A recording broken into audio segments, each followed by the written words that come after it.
Es curioso lo que pasa con el español lo que pasa con el español en la Unión Europea. Sabéis que en el Consejo Europeo los presidentes se expresan en sus propias lenguas. Todas las lenguas son oficiales en la Unión Europea, pero las lenguas de trabajo en el Coreper, en los grupos de trabajo, eh, son el inglés y el francés. El alemán en el Coreper también, pero muy poco, únicamente el alemán. El austriaco, el luxemburgués, de vez en cuando hablan en alemán.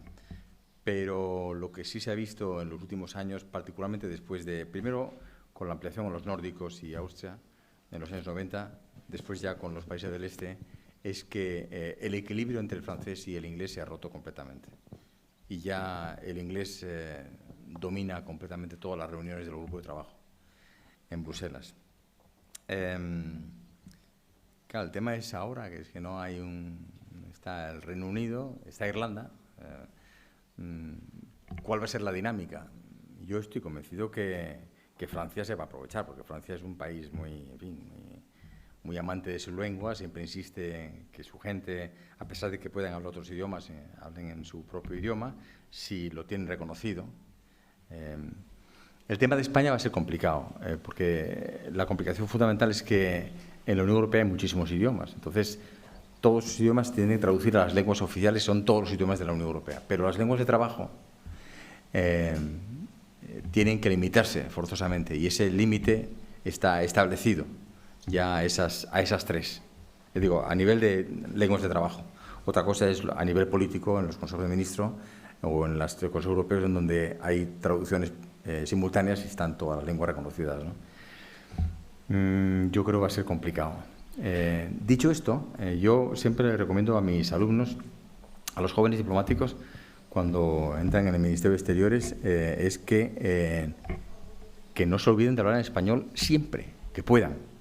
En el marco universal, en Naciones Unidas, el español es un idioma universal y, bueno, pues si puedes expresarte en tu propia lengua, hay una ventaja de partida muy considerable que algunos países como el Reino Unido, naturalmente, o Francia, pues saben perfectamente aprovechar. Consecuentemente, por muy bien que hables inglés o francés, yo siempre recomiendo a mis alumnos que traten de hablar español.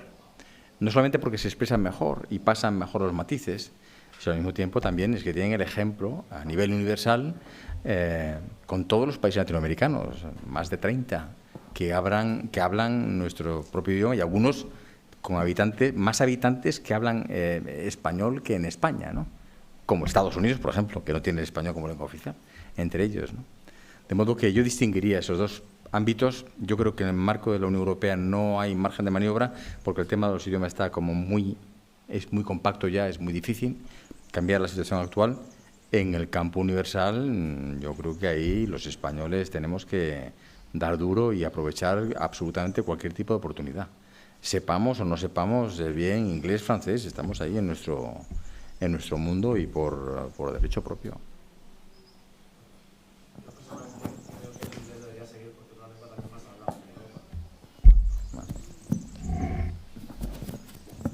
Bien, por orden de petición de palabra, disponemos de poquísimo tiempo, por lo cual, mejor me parece si Lo que tú digas. lanzamos las preguntas y A tu- una respuesta. Perfecto, a tu colectiva. disposición.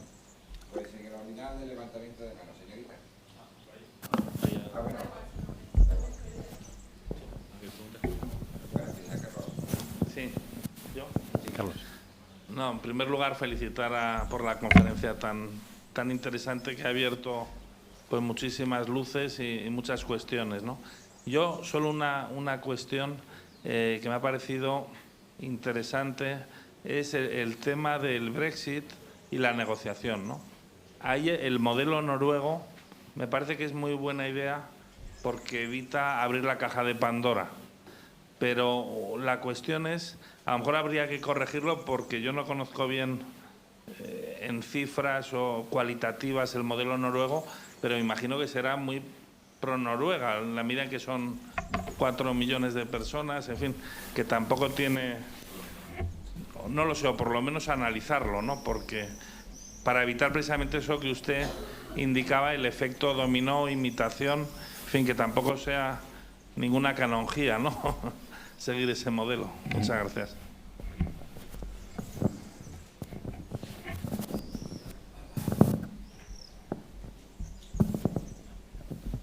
Buenas. Quería hacer una pregunta. ¿Qué implicaciones cree usted que puede tener primar la política de seguridad con todos los acontecimientos que están sucediendo en cuanto a pérdida de derechos de los ciudadanos miembros de Estados miembros de la Unión Europea? En cuanto a qué derechos de los más importantes se pueden ver menguados en cuanto a poder acceder a ese derecho básico. No sé, igual es un poco complejo, ¿no? Pero creo que sí que existe, ¿no?, una pérdida de derecho cuando cedes para que la seguridad sea algo primordial en cuanto a política. No te sigo, ¿puedes profundizar un poco vale. más? Cuando estás en un estado, bueno, en Francia se ha visto, ¿no?, cuando se ha declarado el estado de emergencia, ¿no?, tienes unos derechos limitados y sí. Bueno, cuando primas la seguridad, pierdes libertad. Eso siempre está el debate, ¿no? Libertad versus seguridad. Pero no sé si puede, no sé, comentar algo en ese sentido.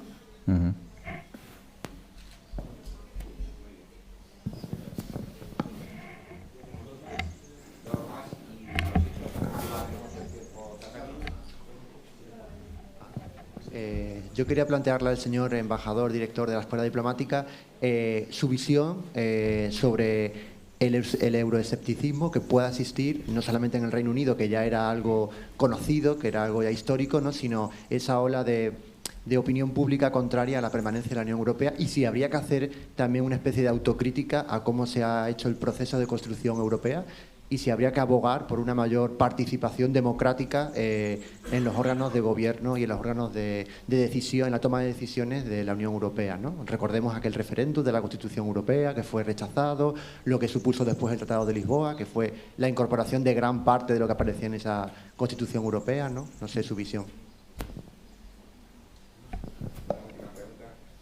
Mi pregunta recoge un poco las preguntas de mis compañeros, ¿no? Ahora mismo estamos sufriendo un poco todo esto del Brexit, es algo muy reciente. Sí que es verdad que hemos hablado de las consecuencias, pero no estamos hablando de las consecuencias primeras que esto tiene, ¿no? En estos 2 años que se está dando más o menos de plazo, así como un poco por encima, no hemos llegado a plantearnos qué va a ser de la Unión Europea dentro de esos 2 años. Estamos viendo como que aumenta el euroescepticismo, ¿no? Ha ganado el Brexit, ¿quién más puede marcharse? ¿Les va a ir bien o no les va a ir bien? Además, esto se suma a una época en la cual la Unión Europea ha perdido mucho liderazgo y justo pues, esto lo afecta en el corazón, ¿no?, de todo este liderazgo político que ahora mismo la Unión Europea no tiene, se está viendo. Entonces, mi pregunta en relación a esto y en relación a la seguridad es, si no hay liderazgo, si no hay un liderazgo fuerte, potente, ¿cómo van a ser los Estados capaces de delegar algo que de por sí siempre les ha costado mucho, como es la seguridad, y crear de verdad un buen marco que sea verdaderamente eficiente y que nos ayude a dar una respuesta a todos estos desafíos que estamos hablando aquí en primera instancia? Gracias. Son preguntas muy interesantes, algunas de las cuales yo tengo alguna respuesta, pero no dejan de ser respuestas más que personales, ¿no? Pero bueno, voy a intentarlo. Con respecto a lo que Carlos planteas, yo creo que es una pregunta muy interesante, porque el modelo noruego, o sea, cuando se habla del modelo noruego, en realidad no lo es tanto. Noruega es el último país que se quedó allí, en el Tratado del Espacio Económico Europeo, pero el Espacio Económico Europeo fue un tratado que diseñó Jacques Delors en los años 90, precisamente para evitar que los países neutrales, que estaban en contra de un desarrollo de la política exterior y de seguridad común de la Unión Europea, entraran en la Unión Europea en el momento en que se iba a discutir Maastricht. Era una especie de limbo en el que se les daba todo para que no pidieran el acceso a la Unión Europea. Lo que ocurrió fue que, con la negociación de ese tratado, algunos países del espacio económico europeo se dieron cuenta de que estaban, pero no estaban, de que participaban en el proceso de en el proceso, digamos, de formación de la norma comunitaria, el decision shaping, y ahí seguimos con más anglicismo, pero no estaban en el decision making. ¿Qué pasa? Pues que en ese momento, en este tratado que es enormemente complejo, técnicamente muy difícil de entender, los países de la EFTA, estos países sí tenían una gran importancia, porque era un colectivo de 4, 5, 6 países muy importantes. Suecia, Austria, Finlandia, Noruega.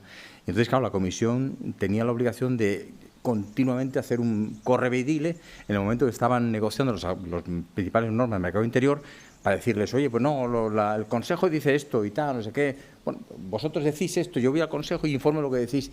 Eso se podía hacer, pero claro, el momento en que se quedan ahí, se meten estos en la comunidad, y se queda únicamente Noruega, Liechtenstein e Islandia, la Comisión es que pasa de ellos ampliamente, utilizando un lenguaje un poco así más vulgar, ¿no?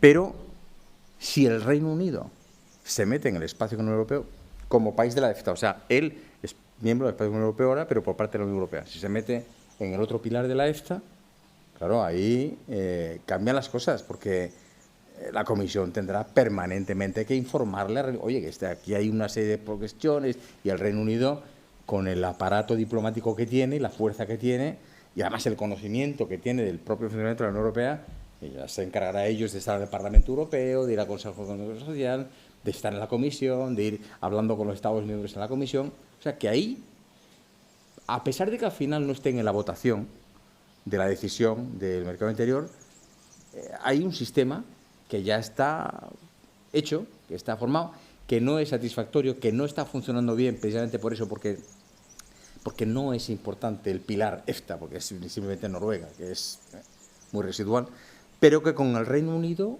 puede tener en fin, algo más de futuro.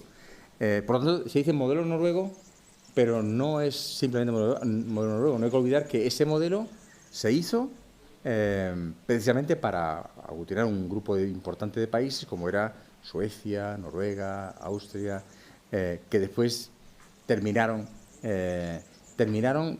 haciéndose miembros de la Unión Europea, pero nunca sabe, lo mismo pueden volver otra vez. Con lo cual, el que salga de la Unión Europea, pues en lugar de negociar con ellos un tratado muy largo y muy difícil, al espacio con la Unión Europea. Ahí tenéis el mercado interior y después ya veremos.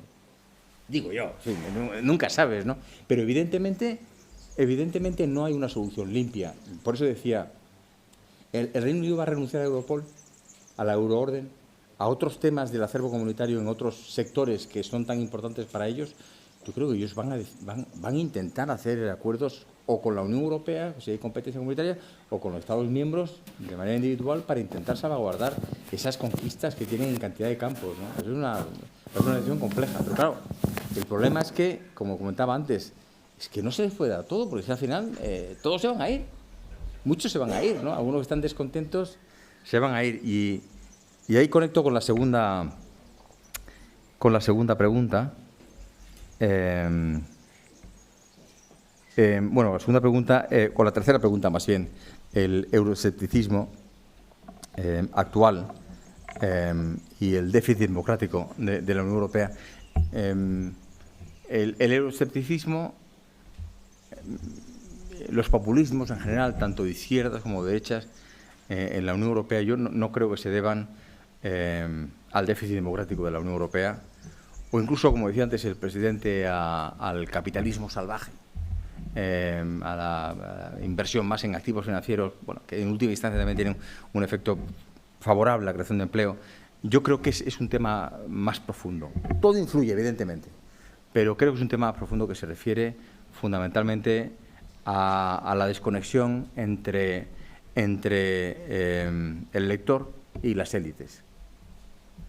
Lo estamos viendo en todos los países, se ve en Estados Unidos, en donde, bueno, pues la gente se cree el lenguaje de un encantador de serpientes. Lo hemos visto en otros países europeos, en todos los países europeos, lo vemos también en España, en fin, en donde ahí se vende cualquier cosa y basta simplemente con hacer un buen discurso, hacer un buen diagnóstico de la situación, subrayando los aspectos negativos del sistema para que la gente, entre comillas, cabreados, votan en contra del sistema.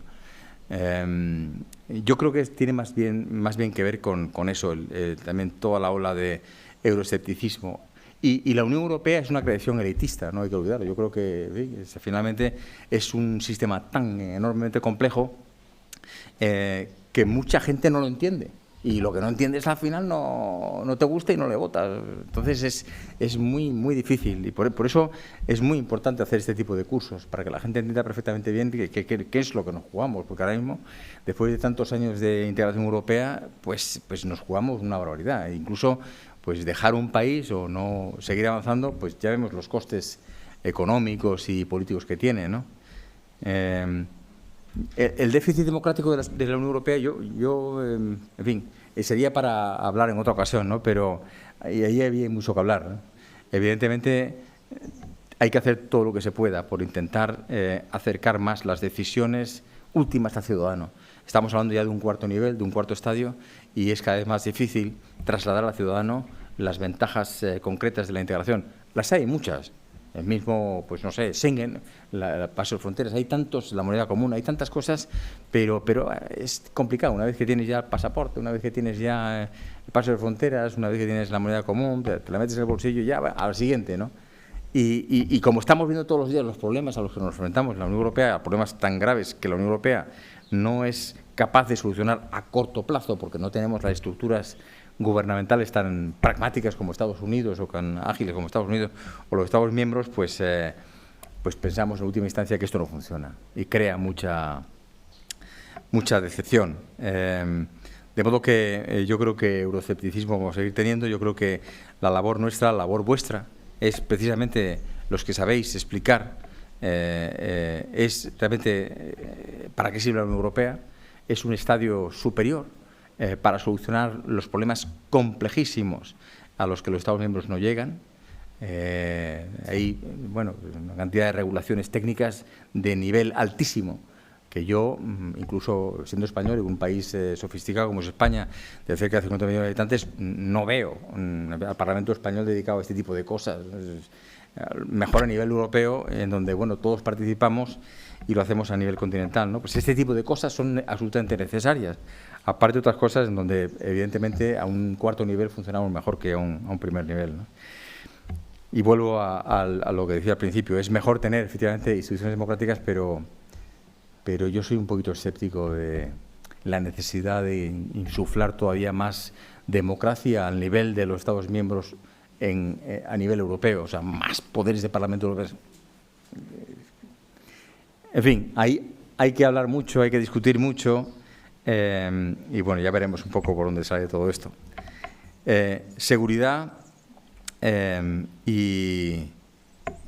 seguridad y menos derechos. Yo creo que tú mismo lo has dicho con la pregunta, ¿no? Eso es así. Evidentemente, yo cada vez que veía los efectos de un atentado terrorista, pues siempre pensaba lo mismo. Ya nos han fastidiado, cada vez más incómodo el viaje en avión, cada vez más incómodos los viajes, la participación en espectáculos públicos, y sí, es inevitable. Es inevitable. La vida es cada vez más insegura y hay muchos enemigos de la libertad, y al final es un binomio que tiene efectos, son vasos comunicantes y tienen efectos, ¿no? Lo que hay que hacer es intentar prevenirlo con buenos fondos, con buenas políticas, con buenos cuerpos de seguridad, con buenos ejércitos que sepan realmente ayudarnos a intentar sobrellevarlos de la forma mejor posible y, sobre todo, como comentaba antes, pues gastándonos más dinero, como decía también el presidente, en mejorar el bienestar material de los países que nos circundan, intentando también influirles para que mejoren sus propias estructuras políticas y económicas, para que con el desarrollo económico sean capaces también ellos de ayudarnos a controlar esas situaciones, ¿no? Y por último, la falta de liderazgo.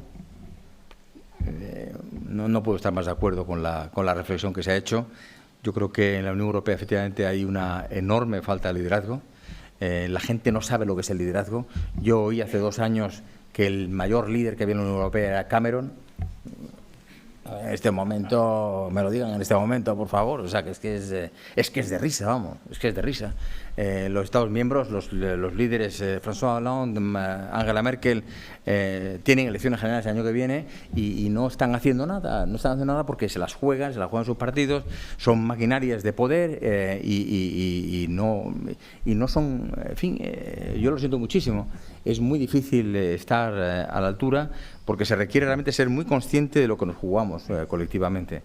Pero yo creo que efectivamente la salida del Reino Unido crea un vacío, y lo decía García Margallo el otro día, lo ha dicho bastante insistentemente en los últimos meses. La salida del Reino Unido, si se produce, que él pensaba que no se iba a producir, pero si se produce, vamos a tener que pegar un salto para creer de nuevo en el futuro de Europa. Porque de lo contrario esto, en fin, vamos a empezar a negociar, pick and choose de los británicos, los holandeses harán su referéndum, después vendrán los austriacos.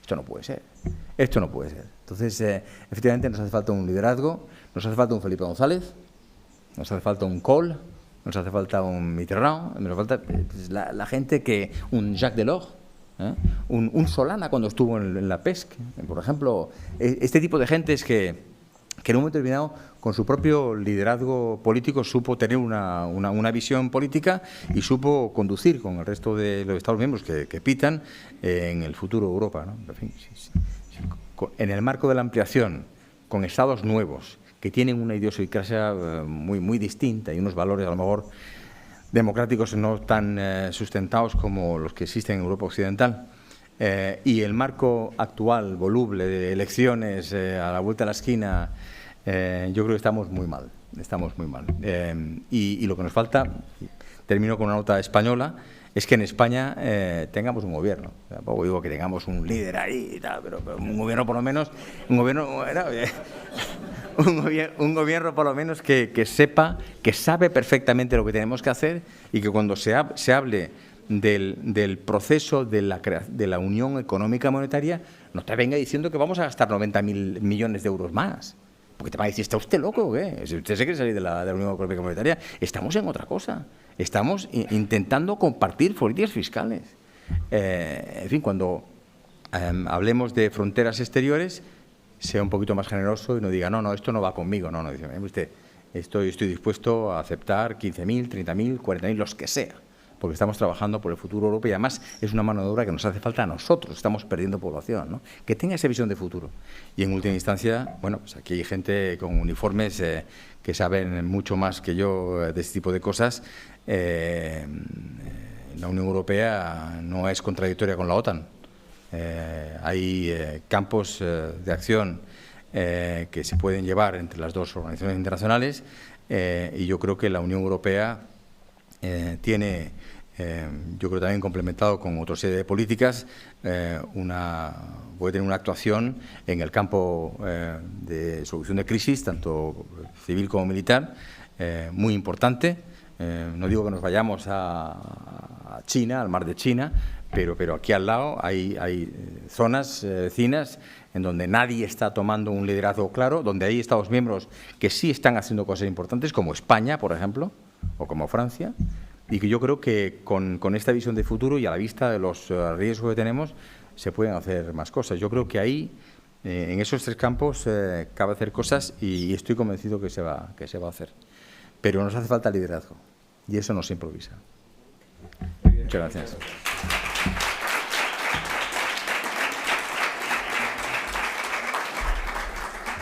Muchas gracias, embajador. Vamos a tener que dar continuidad a la sesión.